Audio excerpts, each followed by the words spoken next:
त्या हिंदुस्तान कंपनीमध्ये कामाला लावलं। बाबा हिंदुस्तान लिव्हर लिमिटेड कंपनीमध्ये काम करत आहे आणि काम करत असताना भरपूर बाबांना पैसा कमावला। बाबाला कुठल्याच प्रकारचा छंद नव्हता, का दारू पिण्याचा नव्हता, सिगरेट गांजा किंवा बिडी ओढण्याचा बाबाला छंद नव्हता। बाबाला पगार मिळाला का तो जपून ठेवत जाय बाबा, आणि जपून ठेवलेला पैसा राखून ठेवत जाय। बोलो सद्गुरु भगवान की जय। आणि हा पैसा जसा जमा झालेला त्या दिल्लीतील 4-5 पोरं होते, त्या 4-5 पोरांनी बाबाच्या सासऱ्याला सांगितलं का तुमच्या जवळनं खूप पैसा गोळा केलेला आहे आणि त्यांच्याजवळ खूप पैसा आहे असं बाबाचं सासऱ्याला दिल्लीवरून पत्र पाठवलं त्या पोरांनी, मित्रांनी। आणि बाबाच्या सासऱ्याला माहिती कळलं जयाराम धाकळेला, आणि जयाराम धाकळेनं काय युक्ती केली सासरे बुवाना ते बघा। बोलो संत भगवान की जय। जयाराम धाकळे पोस्टामध्ये घेतले आणि पोस्टामध्ये गेल्यानंतर त्यांनी काय एक पत्र विकत घेतलं। पत्र विकत घेतल्यानंतर त्या पत्रामध्ये मजकूर लिहिला, तो काय लिहिला असेल बघूया आपण। सद्गुरु भगवान की जय। त्या सासऱ्याला आनंद झाला होता आणि सासरा हा जावायचा पैसा कसा उधळतो बघा आता, कसा सासरा त्या जवायला पैसा मागतो आणि त्या पैशाचं काय करतो काय घेतो हे बघूया आपण। बोलो सद्गुरु भगवान की जय। पत्रामध्ये लिहिलं, काय लिहिलं बघूया। तुमची मनकल्पना पत्नी तुमची मनकल्पना हवा मने दागिना विचारवंत आपण जाना पैसे त्वरित पाठवावे। बहुत काय लिहावे सकळ काही आपण ठावे पत्राचे उत्तर द्यावे हीच असे विनंती। काय लिहिलं त्या पत्रामध्ये? पत्नी तुमची पत्नी मनकल्पना आहे, तिला सोन्याचा दागिना पाहिजे आणि असा सोन्याचा दागिना घेण्याकरिता तुम्ही तिला पैसे पाठवा, मनी ऑर्डर करा। बोलो सद्गुरु भगवान की जय। महाराज की जय। आणि त्याच मनी ऑर्डर सोबत एक संदेश दिला, जे जे घेशील म्हणे ते मला सांगशील म्हणे पत्राद्वारे, तुला काय पाहिजे तर आणखी मला पैसे मागशील म्हणे। पण गुणवंत बाबा कसे बोलले। सद्गुरु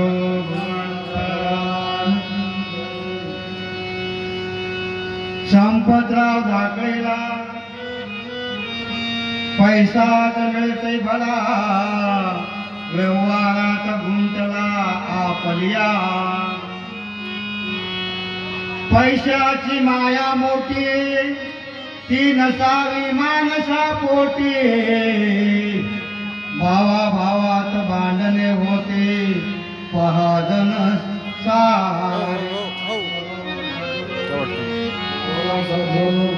भगवान की जय। बाबाला काय केलं, दिल्लीवरून पैसा पाठविला,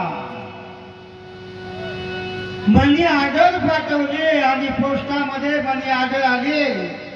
मनकल्पना ती मनी ऑर्डर सोडवली। मनकल्पना म्हणजे गुणवंत बाबाची पत्नीचं नाव आहे। आजही ती म्हातारी जिवंत आहे आणि भूगाव तंतरपाड्याच्या घरी तिला दिलं होतं, दुसरं लग्न झालं होतं तिला, आणि तंतरपाड्याच्या घरी भूगाव पूर्ण आहे ना, त्या ठिकाणी तिला दिलं होतं. आजही ती अचलपूर मिलामध्ये मुलीच्या घरी राहत आहे, आजही जिवंत आहे ती मन करणार. बोलो सद्गुरु गुणवंत भगवान की जय. आणि या संपतरावला, यामध्ये संपतराव दिला पण त्याचं नाव आहे जयराम धाकरे. या संपतरावला पैसा मिळाल्यानंतर यानं काय केलं, हा पैसा आपल्या व्यवहारात गुंतवला. बैलजोडी घेतली, शेतीवाडी घेतली. जसा जसा पैसा बाबा दिल्लीवरून पाठवत होते आणि पाठवल्यानंतर हा सासरात आपल्यासाठी जमीन घेतली, त्यानं आपल्यासाठी बैलजोडी घेतली, त्यानं स्वतःचं घर बांधलं आणि अजून काही भांडे केले नाही. जे भांडे दागदागिनी करायचे होते ना, ते केलेले नाही. बोलो सद्गुरु भगवान की जय. पैसा जमायचा उपयोगी लागला साचा, प्रश्न फक्त दागिन.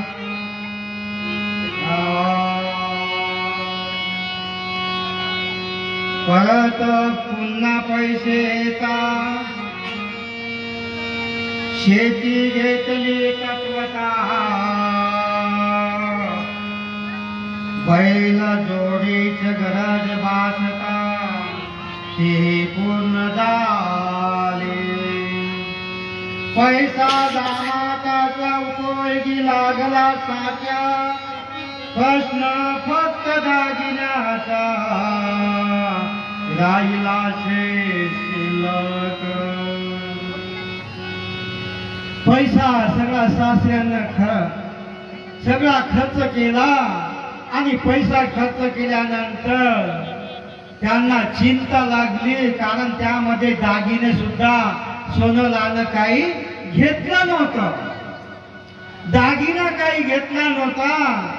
म्हणून संपतरावच्या चित्तामध्ये, त्या धाकरेच्या चित्ताला चिंता लागलेली आहे की आपण सासऱ्याचा जावाय बापूचा पैसा सगळा उधळला, आपलाच आपल्या कामासाठी वापरला, म्हणून त्यांना चिंता लागली. बोलो भगवान की जय.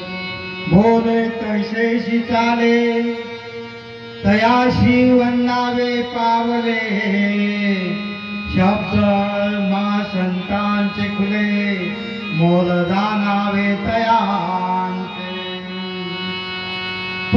बोल बोलावं, बोल खोटं बोलू नये. संत कधी खोटे बोलत नव्हते. रोहित बाबा, मला रोहित बाबांचा फोन आला. मी तेव्हा प्रयागराजला कुंभमेळ्यामध्ये होतो. मी फोन उचलला रोहित बाबाचा, आणि उचलल्यानंतर रोहित बाबा म्हणत की या वर्षी महाराज, साबळे महाराज तुम्हाला कथा करायला लागेल गुणवंत बाबाची. पैसे किती द्यावं लागतील, काय देणं घेणं मला सांगा.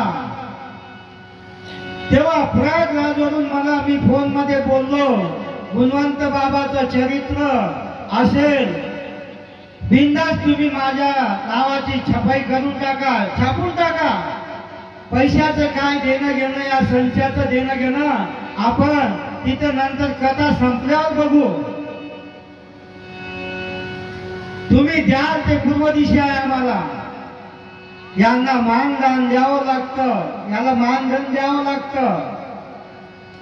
आणि यांचे मुलं बाळ सुद्धा घरी बसलेले आहे, हे इकडे कामाला आले आहे, यांना सुद्धा संचाला द्यावं लागतं. आणि एकच बोलले बाबा, आणि दुसरे सुद्धा भगवद्गीतेवाले, रामकथेवाले त्यांच्या मागे लागले. त्यांनी म्हटलं रोहित बाबांना की या वर्षी गुणवंत बाबाची कथा ही मी साबळे महाराजांना दिली, मी यामध्ये काहीच बदल करू शकत नाही. संत बोलतात ते एकच वेळा बोलतात. बोल सद्गुरु गुणवंत भगवान की जय। एक बोल तारे एक बोल मारे आधीच का हुशारी साधू नये मानसाने। माणसाचा एक बोल चालतो आणि एक बोल मारतो। माणसानं कथा करत असताना सुद्धा व्यवस्थित भाषेचं व्याकरण वापरलं पाहिजे आणि आपल्या मुखातून भगवंताला सांगायचं अशी वाणी दे बाबा की मी बोलत असताना कोणाला राग आला नाही पाहिजे, कोणाला मी काही बोलल्या गेलं नाही पाहिजे, असं माझ्या मुखामध्ये अमृत दे बाबा।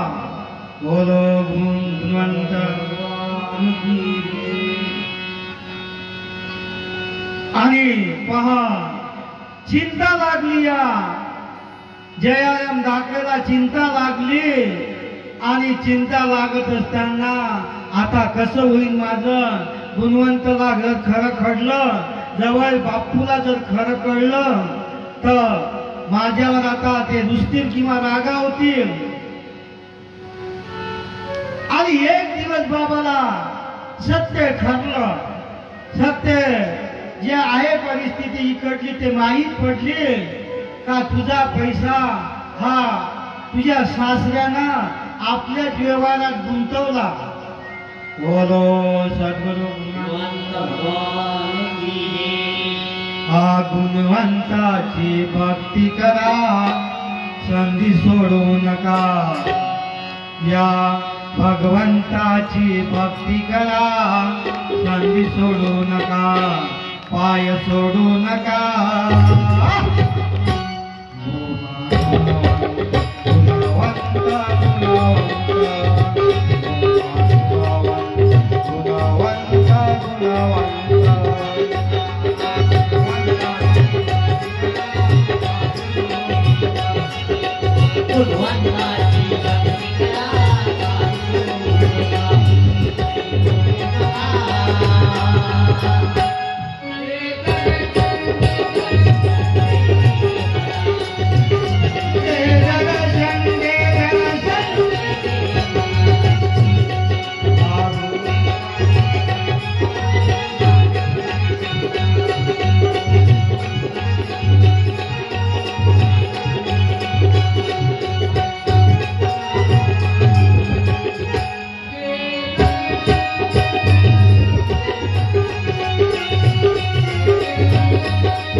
बाबाला माहीत पडलं की माझ्या सासऱ्यानं माझ्यासोबत घात केला आहे. मी दागदागिन्याकरिता पैसा पाठवला, पण माझ्या सासऱ्यांनी त्यामध्ये दागदागिना घेतला नाही.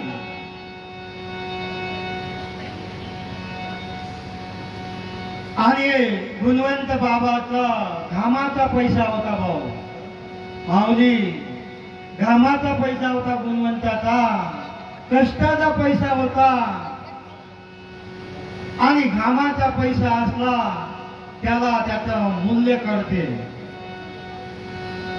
अशातच काय झालं, गुणवंत बाबाचं काळीज हे अंतकरण दुखलं गुणवंत बाबाचं, की मी पाठवलेल्या पैशाचा या ठिकाणी उपयोग काहीच झाला नाही.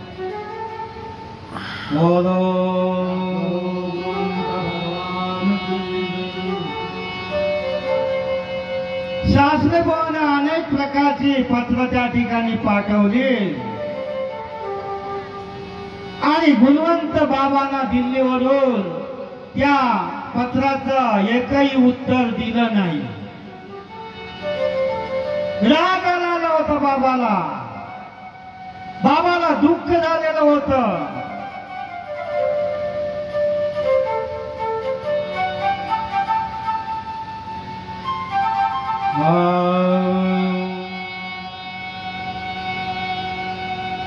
आणि अशातच काय झालं, सासरेबुवाला चिंता लागली आणि सासरेबुवानं काय केलं, शिवराम मामाजवळ लाखनवाडीला गेले आणि शिवराम मामाजवळ जात नसताना डायरेक्ट न जाता ते शेजारच्या घरी गेले. शेजारच्या घरी त्यांनी हकीकत सांगितली. नंतर शिवराम मामाच्या घरी गेले. शिवराम मामाला सांगितलं की तुमची सून आता उपवर झालेली आहे, गुणवंताला दिल्लीवरून बोलवा आणि तुमच्या सूनबाईला तुम्ही तुमच्या घरी लाखनवाडीला घेऊन जा.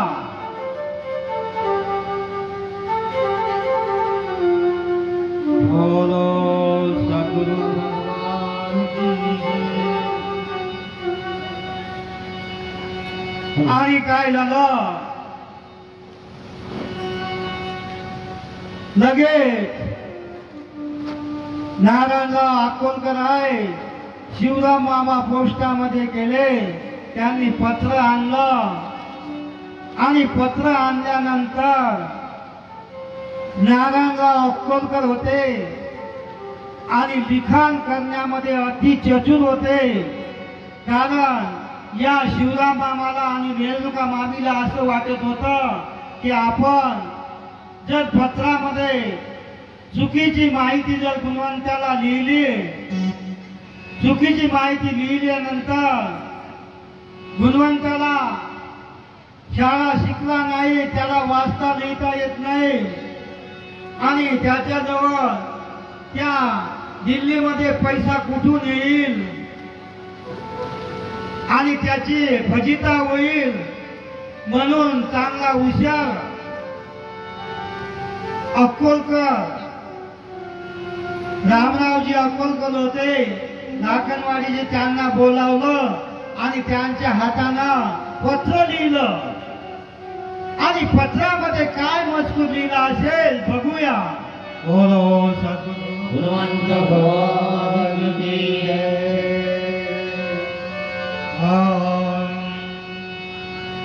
पहा पत्रामध्ये काय लिहितात बघा. चिरंजीव सख्या गुणवंता,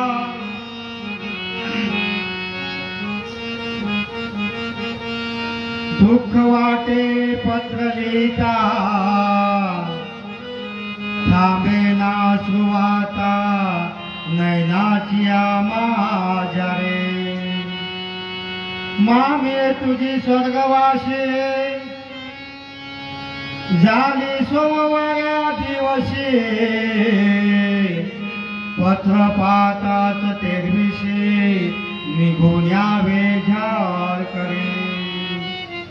दुःख दारून माझी आमना सांगता सांगेवा कवना तुझा सशी आधार गुणा यावे बाळा धावून 4 वर्षाचा मधू झाला फेरू कोणाच्या आधारे त्याला येऊनी सामाडी भावाला आपुल्यातून सुख दुःखाचा तूच वाले सात कुणाची नशे उरले ऐशा या संकट काळे काय करे मदबा तूच जसे विचारवंत लाडका माझा गुणवंत नको बघूस बाळांत दुःख जाणावे अंतरीचे गुरुवाची असे तेरवे यावे तू तत्पूर्वी मुनी व मजबाई जाणावे तू आता बहुत काय लिहावे समजायला मधून समजून घ्यावे पत्र पातात निघून यावे याची असे विना बोलो सद्गुरु भगवान की जय रोहित बाबा की जय सब साधु संतन मेरे पत्रामध्ये काय लिहिलं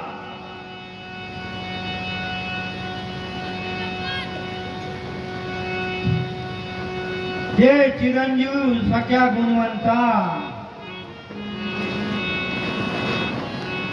तुझी मामीचा स्वर्गवास झाला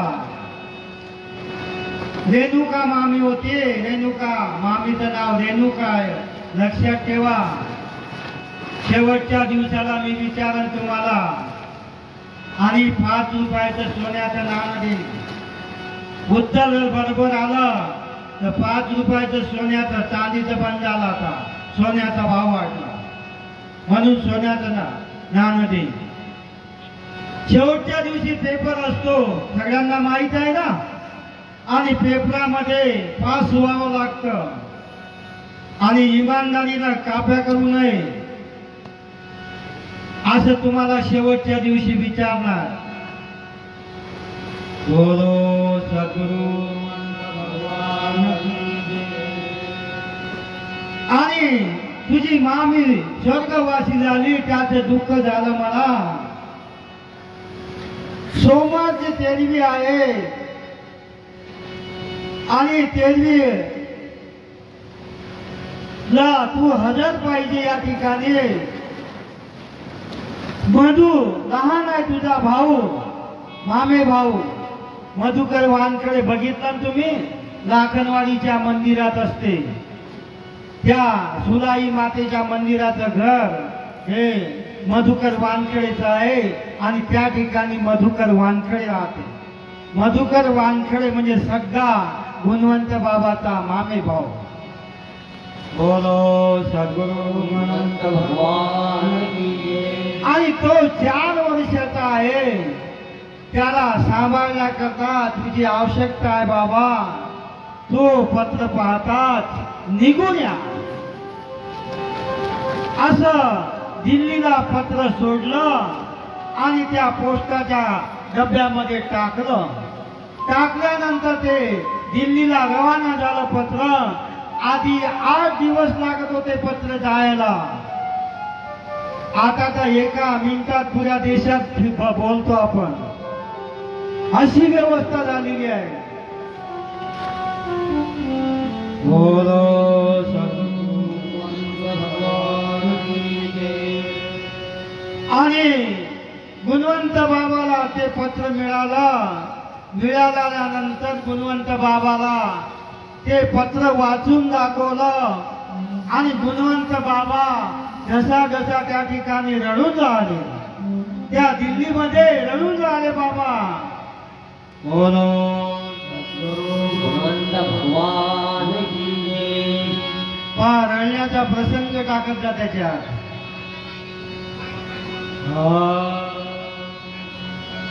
आणि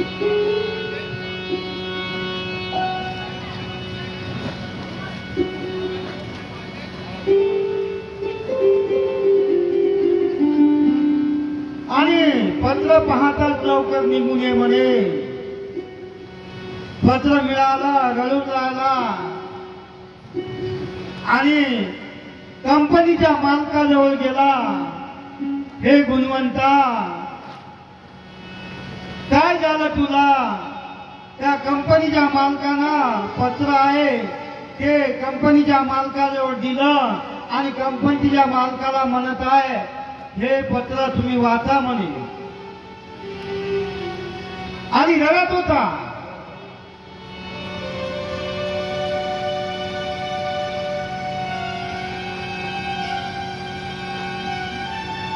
कंपनीच्या मालकाला, गुणवंत बाबा कंपनीच्या मालकाला म्हणत होते की तू तुझ्या गावी जा आणि सगळा कार्यक्रम आटपून परत या कंपनीला ये बाबा. तुला किती पैसे पाहिजेत ते मला सांग. तुला 5,000 पाहिजे, 10,000 पाहिजे, 15,000 पाहिजे, 20,000 रुपये पाहिजे, 1,00,000 रुपये पाहिजे, मी तुला देतो आणि ते परत देऊ नको मला. गुणवंत बाबा लालची नव्हते. गुणवंत बाबा म्हणत, बाबा मला पैशाची गरज नाही मालक, अहो मला फक्त सुट्टी द्या. मी माझ्या लाखनवाडीला जातो आणि लाखनवाडीवरून माझ्या मामीचा स्वर्गवास झाला ते सगळा कार्यक्रम करतो, नंतर तुमच्या कंपनीला परत येतो. अरे गुणवंता, पैसे घेऊन जा. तू जेव्हापासून माझ्या कंपनीमध्ये कामाला रुजू झाला तेव्हापासून माझ्या कंपनीला 5 पट नफा झाला. तुझे पाय माझ्या कंपनीला लागले, तसेच माझं भाग्य उजळलं. कंपनीमध्ये माझ्या घरी लक्ष्मी आली आहे. बोलो सद्गुरु भगवान की जय. आणि मला फक्त सुट्टीची आज्ञा द्या आणि मला माझ्या गावाला जाऊ द्या. माझ्या आईने शिकवलं मला हरामाच्या पैशावर नजर ठेवत नको जाऊ म्हणे. कष्टाचं मेहनतचा पैसा त्यानंच आपलं पोट भरते म्हणे भाऊ. अशी माझी आईची मला शिकवण आहे. मला म्हटलं असतं, आपल्याला जर म्हटलं असतं 1,00,000 रुपये घेऊन घ्या आणि मी मागणार नाही तुम्हाला, आपण तर कावळे भाऊन तर म्हटलं असतं की बोलते ना वा चटकनी म्हटलं असतं देऊन टाका माझ्यावर. तुम्ही मागत असतात त्या, तुम्ही मागणार नाही, मला घ्यायला काय हरकत आहे. पण तो स्वभाव गुणवंत बाबाचा नव्हता. बोलो सद्गुरु भगवान की जय. पाहता गुणवंत बाबा तयारीला लागले दिल्लीवरून आणि तयारी करता करता गाडी संध्याकाळची होती, रेल्वे गाडी. आपण सुद्धा गुणवंत बाबाला बोलावू त्या दिल्लीवरून. गुरु गुणवंत भगवान की जय. गुणाबा याओ याओ याओ याओ गुणाबा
भक्तावरी